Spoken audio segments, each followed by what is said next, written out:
siguro, apa ng kamatayon sigurado. Kapitulo 5 sa ikaduhang Korinto. Tanang binuhatan, maayo dautan, muatubang sa hukmanan ni Kristo.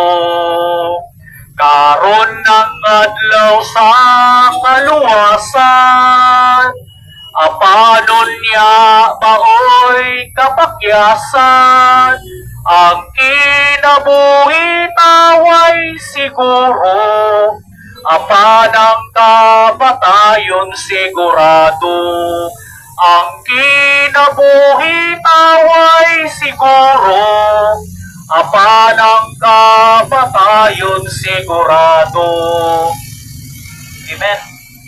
Mayong gabi ka na itong tananong, pilalangga na mong subuanon. Una sa tanan, pasalamat kami sa Ginoo.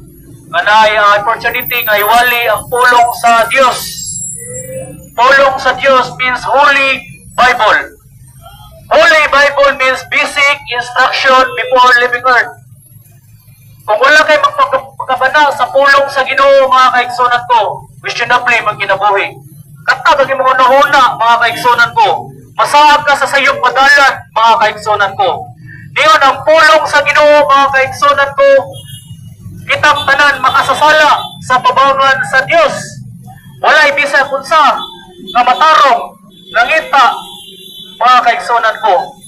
Mga kaigsunan ko, kitang tanan makasasala. Apa naay bayad sa atong pagpakasala, mga kaigsunan ko.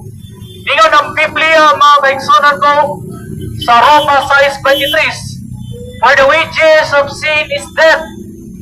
For the wages of sin is death, but the gift of God is eternal life through Lord Jesus Christ.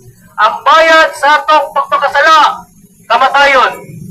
Sa masagot, kamanok sa dili, usa kadlaw riyan na, kita mamatay, mga kaigsunan ko. Kaya niyon ang Biblia human sa kamatayon, hukmanan sa pabangan sa Dios. Niyon ang Biblia sa Hebreo chapter 9 verse 27.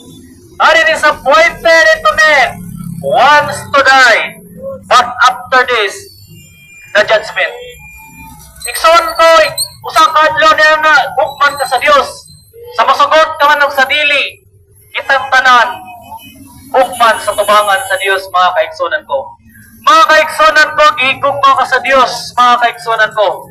Kaya niyon ang Biblia sa John 3:16.